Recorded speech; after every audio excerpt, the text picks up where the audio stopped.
કે ભગતસિંહનો ઇતિહાસ આપણી કઠણાઈ એ છે સાહેબ કે આપણે જે તમે ફોટો જોવો છો ભગતસિંહનો, આ હેટ વાળો અને ક્લીન શેવ વાળો ફોટો, એટલે સ્વાભાવિક રીતે જો તમે ઇતિહાસ વાંચ્યો હોય તમને ખબર હોય કે સરદારનો દીકરો કોઈ જી દાઢી કરાવે નહીં, એ પાઘડી પહેરેલો હોય, પણ ઘટના શું હતી કે આવો ઇંગ્લિશ હેટ પહેરેલી છે. જો બરાબર આ ફોટા સામે ભાઈ કેમેરા ક્લોઝઅપ લઈ જાઓ ભગતસિંહના ફોટા ઉપર. ભગતસિંહનો જે ફોટો તમે જોવો છો ઈ ફોટો ક્લીન શેવ વાળો છે ભાઈ. ઈ ફોટા ઉપર અંગ્રેજ હેટ છે ભાઈ. આનો મતલબ આવો ભારતને પ્રેમ કરનારો માણસ અને આવી અંગ્રેજી ટોપી શું કામ પહેરે? ક્યારેક ઊંડા તો ઉતરો મારા વાલા. 17મી ડિસેમ્બર અને 1928 નો આ દિવસ છે. લાલા લજપતરાય આ બધાના પ્રેરણા સ્ત્રોત હતા. જો આ ફોટો જે તમને દેખાય છે ને ઓરિજિનલ ભગતસિંહનો છે, અને અહીંયા જે તિરંગા ઉપર રાખેલો છે, ભારત માતાની પાછળ જે ફોટો છે, ઈ ફોટો તમને જાજા ભાગે જોવા મળશે. ઈ શું કામ આવી અંગ્રેજ હેટ પહેરેલી એની ઘટના કહી દઉં કે સાયમન ગોબેકની રોલેટ એક્ટની યાદીમાં એ લાહોરની અંદર લાલા લજપતરાયની ઉપર સેન્ડર્સ નામનો એક અધિકારી નક્કી કરે કે જ્યાં સુધી લાલો જીવે છે ત્યાં સુધી આ 20 વર્ષના છોકરાઓનું આ પાવર સ્ટેશન લાલા લજપતરાય છે. સુખદેવ હોય, ભગતસિંહ હોય, રાજગુરુ હોય, ચંદ્રશેખર આઝાદ હોય, યશપાલ હોય, યતીન્દ્ર દાસ હોય, આ બધાનું પાવર સ્ટેશન એ લાલા લજપતરાય હતા. 12 વર્ષનો ભગતસિંહ ભણતો હતો ને ત્યારે એની ચોપડીમાંથી, સુખદેવની ચોપડીમાંથી લાલા લજપતરાયના ફોટા નીકળતા હતા. અને તેદી પ્રિન્સિપાલ પાસે જઈને માસ્તરે આમ ચોપડી આપી દીધેલી કે સુખદેવની ચોપડીમાંથી લાલા લજપતરાયના ફોટા નીકળે છે. પ્રિન્સિપાલ સાહેબ, જો અંગ્રેજ અધિકારી જાણી જાય ને તો આપણી નિશાળ બંધ થઈ જાય. એટલો ડર પેદા કરી દીધો તો અંગ્રેજોએ.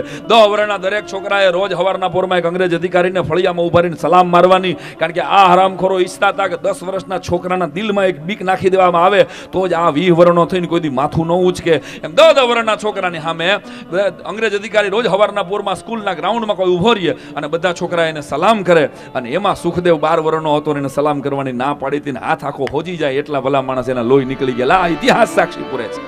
હું નહીં સલામ કરું, મારા બાપને પગે લાગુ. અને બાપ તો હું 7 મહિનાનો હતો, સુખદેવ કહે છે હું 7 મહિનાનો હતો, મારા માની પેટમાં તેદી મરી ગયો હતો.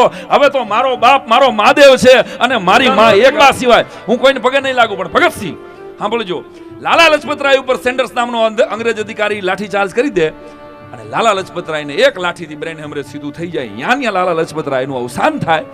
અને ઈ હાંજે સ્મશાન યાત્રા નીકળે લાહોરના પાદરમાં. તેથી વેશ પલટો કરી અને વાંકડી મૂછું વાળો એક જુવાને બધાય ફૂલ મૂકતા હતા. કોઈ આખું હિન્દુસ્તાન રડતું હતું કે લાલા લજપતરાય અવસાન પામ્યા. ભારતની ક્રાંતિકારી સશસ્ત્ર ક્રાંતિનો મૂળ માણસ વયો ગયો. અને તેથી ભગતસિંહ નામના 20 વર્ષના જુવાને લાલાની લાશના પગ પકડી નાખી એટલું કીધું હતું કે 2-4 રૂપિયાના ફૂલડા મૂકીને, એ લાલા, તારી લાશને અંજલિ ન હોય પણ તને માથામાં લાઠી મારી છે સેન્ડર્સ નામના અધિકારીને જો જીવ તો મારી નો નાખું ત્યારે જ હું ભગતસિંહ સરદાર મટી જાઉં. ભલામાં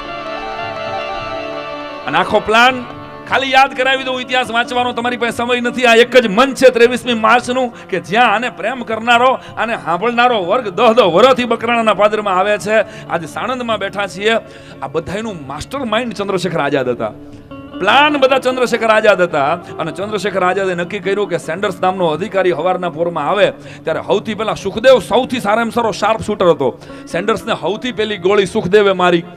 અને કોન્સ્ટેબલ છનનસિંહ નામનો એક માણસ એની સાથે હતો. મિત્રો, આ વાતો એટલે યાદ કરાવું છું તમને કે તમને ક્લિયર કટ યાદ આવે કે આ દ્રશ્યો શું હતા. એ સેન્ડર્સ નામના અધિકારીને સૌથી પહેલી સુખદેવે એક જ ગોળી મારી. અને શાર્પ શૂટર હતો સુખદેવ. એક જ ગોળીમાં સેન્ડર્સને મારી નાખ્યો. પછીની 8 ગોળી ભગતસિંહે મારી કે ક્યાંક ભૂલે ચૂકે આ જીવતો ન રહીએ. અને કોન્સ્ટેબલ છનનસિંહ પાછો આવતો હતો ત્યારે ચંદ્રશેખર આઝાદે એની ગોળી મારી. હવે મારી વાત સાંભળજો કે આ અંગ્રેજ હેડ શું કામ છે. આખા લાહોરમાં કરફ્યુ લાગી ગયો કે ભગતસિંહ, સુખદેવ, આઝાદ આ કોઈ નીકળવા ન જોઈએ. સુખદેવ આ કોઈ નીકળવા ન જોઈએ. નાકાબંધી થઈ ગઈ. આ બધાના ફોટા પોલીસ સ્ટેશનમાં પહોંચી ગયા. હવે નીકળવું કેમ? અને ત્યારે મને કહેવા દો કે ભગવતી ચરણ નામનો એક માણસ જે બોમ્બ બનાવતો હતો અંગ્રેજોની સામે, ભગતસિંહની સાથે મળી અને ભગવતી ચરણ વોહરા આની પત્ની દુર્ગા ભાભી એ ગુજરાતની દીકરી હતી સાહેબ, કોઈને ખબર પણ નથી. અને એ બોમ્બ બનાવતા 20-21 વર્ષના છોકરામાં ક્રિંકોસ થાય કે બોમ્બ બને પછી સૌથી પહેલો ચેક કોણ કરે? એક જણો તો જોઈ કે આ ફૂટે છે કે નહીં. એટલે ભગવતી ચરણ વોહરાએ બોમ્બ હાથમાં લઈને કીધું એના એક ભાઈબંધને કે આ જરાક આમ પિન જરાક લીકેજ લાગે છે, આ કદાચ ફૂટી જશે. એટલે 21 વર્ષના છોકરા હતા. સામે મજાક કરવા માંડ્યા. આખા ક્રાંતિકારી ગ્રુપ એકમાત્ર ભગવતી ચરણ વોહરાના લગ્ન થયા હતા. બાકી બધા કુંવારા હતા સાહેબ. અને રાષ્ટ્રભક્તિને વરેલા હતા. એટલે એ ક્રાંતિકારીએ એવું કીધું કે ભગવતી ચરણ લગ્ન થઈ ગયા છે ને એટલે તને બીક લાગે છે. હાય હાય હાય હાય ભેગો ભાઈ, હું કહું છું કે આ ઢીલો બોમ્બ છે, પણ હવે તારે મને મેણું મારવું છે. એટલે ભગવતી ચરણની બોમ્બ ટેસ્ટ કરવા માટે ઘા કરે અને એના હાથમાં બોમ્બ ફૂટી જાય. ભગવતી ચરણની બોમ્બ લાસ્ટમાં જ ઓફ થઈ જાય અને એની પત્ની દુર્ગા ભાભી, વાત જો સાંભળજો ને હવે તમારા હૃદય સુધી ઉતરે તો એ દુર્ગા ભાભીને વંદન કરજો. એ ભગવતી ચરણનો દીકરો સચિન્દ્ર નામનો એ 3 વર્ષનો દીકરો હતો અને 10 દી હજી તો નહોતા થયા ત્યાં એને એની સાસુને કીધું, દુર્ગા ભાભી ગુજરાતની આ દીકરીએ, કે સાસુમાં હવે સચિન્દ્રને સાચવજો, હું તો ભગવતી ચરણનું અધૂરું કામ પૂરું કરવા માટે ભગતસિંહની હારે જાઉં છું, કારણ કે આ મારા ભાઈઓને રોટલા ઘડી દેવા વાળું કોઈ નથી, આને બેન કોઈ નથી, આની માં નથી, આ કોઈ એક તો બાઈ જોહે ને કે જે આની ભેગી રખડી શકે, છાતી ઉપર ગોળી ખાઈ શકે. ભગતસિંહની આડી એકાદ ગોળી ખાઈ લઉં ને તો મારા ભગવતી ચરણના આત્માને શાંતિ મળે. અને ઈ દુર્ગા ભાભી સાહેબ લાહોરની અંદર ખબર પડે કે ભગતસિંહ નીકળવો ન જોઈએ, ગમે આમ કરીને શૂટ એન્ડ સાઇડ કરી દો. અને સાહેબ ત્યારે દુનિયાની કોઈ સ્ત્રી, માત્ર ભારતની સ્ત્રી આ કરી શકે, બીજા કોઈની તેવડબારી વાત છે. સુખદેવ વિચારે છે કેમ નીકળવું, અને ત્યારે ભગતસિંહ કે મરી ગયા, હવે તો એક શેરી બંધ છે. ચંદ્રશેખર આઝાદ પણ આઘા હતા ત્યારે, કારણ કે માસ્ટર માઇન્ડ ચંદ્રશેખર કેમ કરવાનું હતું. અને ત્યારે સુખદેવ એમ કહે છે કે એક કહું તો કે ભાભી તમે વાંધો ન હોય તો એક રીતે બચે, તો બોલ તું જલ્દી બોલ, કઈ રીતે બચે?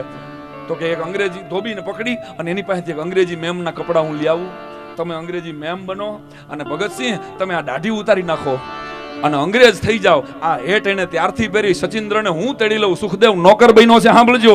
અને ભગતસિંહ પોતે હેટ કાઢી, પોતાની પાઘડી કાઢીને આ એને હેટ પહેરી છે. આ ત્યારથી ફોટો થઈ ગયો અને જગતના આખા લાહોરની એકે શેરીમાંથી દુનિયાનો એકેય પોલીસ એને ગોતી ન શક્યો અને ભગતસિંહને બચાવવામાં દુર્ગા ભાભીને એકવાર જોરદાર તાલના ગડગડાટથી આપણે